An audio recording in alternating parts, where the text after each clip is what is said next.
Ever wondered how to transition your newborn from breast milk to artificial feeds without causing any stress or discomfort to your little one? Welcome, everyone, as we embark on this journey to demystify the process of introducing artificial feeds to your newborn. This is a topic that often sparks a wave of concerns for new parents. Questions flood in. Will my baby accept the new taste? What if they have a reaction? Is it as nutritious as breast milk? And of course, the big one. How do I even begin this transition without causing any discomfort to my tiny tot? Well, let's start by acknowledging that these concerns are completely natural. As parents, it's our instinct to want the absolute best for our children. And when it comes to nutrition, we definitely don't want to compromise. But here's the good news. Introducing artificial feeds doesn't have to be a daunting task. In fact, with the right steps, it can be a smooth transition for both you and your little one. Artificial feeds, or infant formula, are designed to mimic breast milk. They are packed with necessary nutrients, vitamins, and minerals that your baby needs to grow and develop. So, while breast milk is considered the gold standard for infant nutrition, artificial feeds provide a valuable alternative when breastfeeding isn't possible or you decide it's time to transition. Of course, every baby is unique, and what works for one may not necessarily work for another. This is why it's crucial to have a well-thought-out plan in place before you start the transition. Consider factors like your baby's age, their dietary needs, and their personal acceptance of the new feed. And remember, patience is key. This transition might take a little time, but with care and understanding, it can be a positive experience for both you and your baby. So, are you ready to dive into the world of artificial feeds? Stay tuned as we unravel a comprehensive guide on how to introduce artificial feeds to your newborn. Before we delve into the process, it's vital to understand what artificial feeds are. You see, artificial feeds, also known as infant formula, are scientifically developed to mimic mother's milk. They're designed to offer essential nutrients and vitamins to your baby, and they come in various types to suit different needs. The first type of artificial feed is the cow's milk-based formula. It's the most common type and is fortified with iron and other nutrients to meet your baby's dietary needs. However, some babies may have an allergic reaction or intolerance to cow's milk protein, and for them, there are other options available. The next type is the soy-based formula, which is a good alternative for babies who can't tolerate cow's milk. It's suitable for families who prefer a vegetarian diet for their little ones. However, it's important to note that some babies allergic to cow's milk may also react to soy. There's also the hydrolyzed formula, which is meant for babies with allergies or intolerance to both cow's milk and soy. In this type of formula, the protein is broken down into smaller parts, making it easier for the baby to digest. For babies with specific health conditions, there are specialized formulas. These are prescribed by healthcare professionals and catered to babies with metabolic disorders, premature babies, or those with heart issues, among others. Each of these artificial feeds is fortified with vital nutrients such as vitamin A, D, and C, iron, and calcium. They also contain DHA and ARA, fatty acids found in breast milk that support brain and eye development. However, it's important to remember that while artificial feeds are a great alternative, they don't contain the antibodies found in breast milk that help protect babies from infections and diseases. Therefore, it's crucial to consult with your healthcare provider before deciding to introduce artificial feeds to your baby. Now that we have a fair understanding of artificial feeds, we can proceed to the step-by-step guide. The first step in introducing artificial feeds is the initial introduction. This is a crucial stage, and it's all about taking small steps. We're not diving into the deep end immediately, but rather dipping our toes in the water first.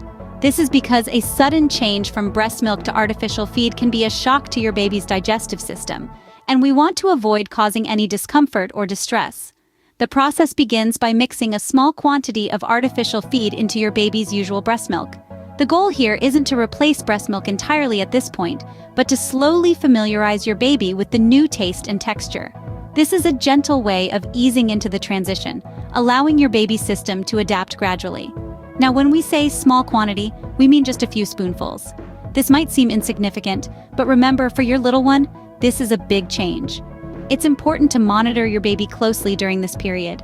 Keep an eye out for any changes in their behavior or any signs of discomfort. This could include changes in their bowel movements, excessive gas, or signs of allergic reactions, such as rashes or hives. If you notice any negative reactions, it's essential to pause and consult with your pediatrician before proceeding.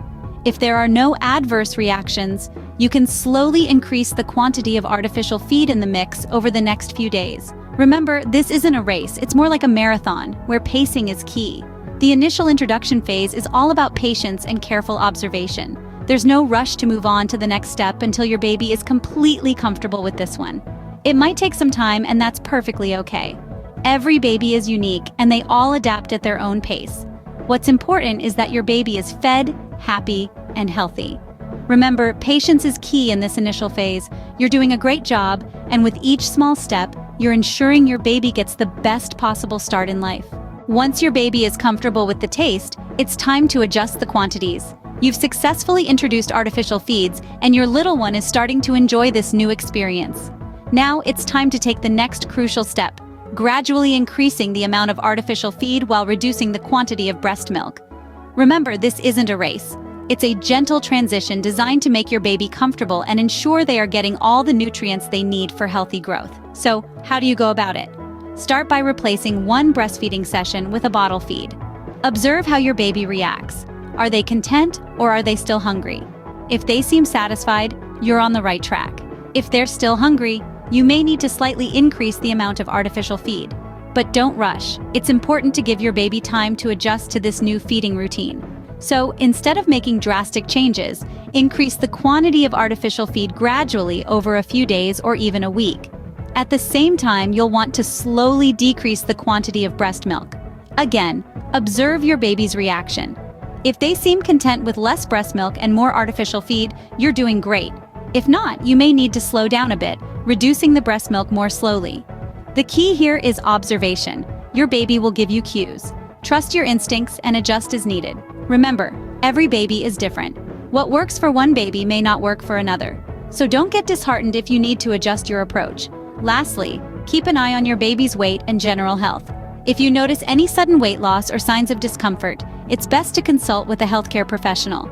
This step is all about finding a balance. It's about ensuring your baby is comfortable, nourished, and happy while making a smooth transition from breast milk to artificial feeds. With your baby now accustomed to artificial feeds, the next step is establishing a feeding routine. Every baby is unique, and so are their feeding needs. Establishing a feeding routine is not about strict schedules, but about creating consistency that works for your baby and you. It's about understanding your baby's hunger cues and knowing when it's time for the next feed. So, how do you know when your baby is hungry? Watch out for signs like increased alertness or activity, mouthing, or rooting. These are all indications that your little one might be ready for a feed. Remember, crying is a late sign of hunger, so try to feed your baby before they reach that stage. Now, let's talk about the ideal intervals between feeds. There's no one-size-fits-all answer here. Newborns typically need to feed every 2 to 3 hours, but as your baby grows, they might be able to go longer between feeds. It's essential to monitor their growth and adjust the feed times accordingly. Remember, the goal here is consistency. A routine provides a sense of security for your baby. It helps them understand what to expect and when.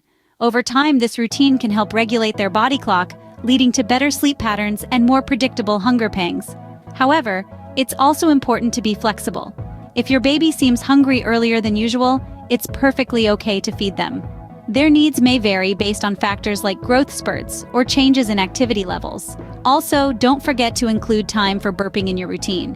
This helps to relieve any discomfort your baby may feel after feeding. While setting a routine, remember that patience is key. It may take a few weeks for your baby to adjust to a new routine. So, keep observing, adjusting, and most importantly, keep going. A consistent routine is crucial to your baby's overall well-being, and with time, patience, and a little bit of trial and error, you'll establish a routine that works best for your baby and you. The final step in introducing artificial feeds to your newborn is monitoring progress. Now, this is a crucial part because it helps you understand how your baby is adjusting to the new dietary changes. It's like getting a report card on your baby's health, and it's just as important as the feeding process itself. Let's start with the weight check.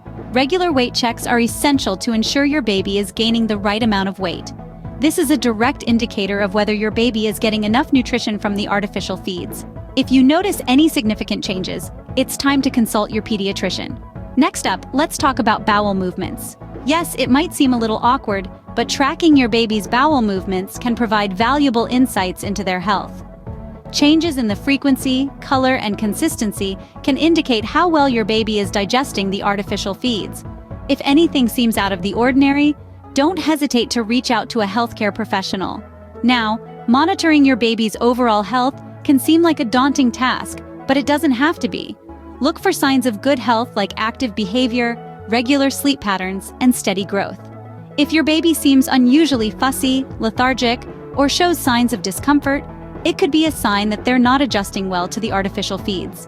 To keep track of all these important factors, maintaining a daily log can be incredibly helpful. Note down feeding times, quantities, and any observations you make about your baby's behavior or physical changes. Also, remember to schedule regular pediatrician visits. Your doctor can provide valuable guidance and reassure you that things are on the right track. Remember, every baby is unique. What works for one might not work for another. So, don't compare your baby's progress with others. Instead, focus on what's best for your little one.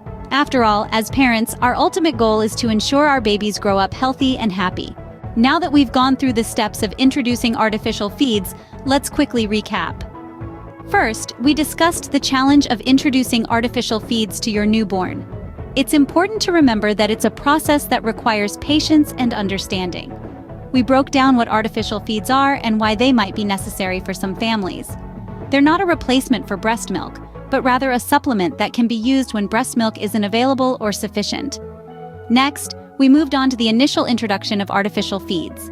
We emphasized the importance of gradual introduction, starting with small amounts mixed with breast milk. This approach helps your baby get used to the new taste and texture while still receiving the benefits of breast milk. The third step was about adjusting quantities. As your baby gets comfortable with artificial feeds, you can slowly increase the quantity while decreasing the amount of breast milk. Remember, it's all about balance and taking cues from your baby's reactions and appetite. In the fourth step, we talked about establishing a routine. Consistency is key in this process. Try to maintain a steady schedule for feeding times and stick to the same brand of artificial feed as much as possible. This consistency helps your baby adjust and can also make the process smoother for you. Finally, we discussed the importance of monitoring progress. Keep an eye on your baby's weight gain, bowel movements, and overall mood. These are good indicators of how well they're adjusting to the artificial feeds. If you notice any issues or have concerns, don't hesitate to consult with your pediatrician. And there you have it, a step-by-step guide to introducing artificial feeds to your newborn. Remember, every baby is different, and what works for one might not work for another. It's all about patience, observation, and adapting to your baby's needs. We hope this guide helps you in smoothly transitioning your newborn to artificial feeds. Happy parenting!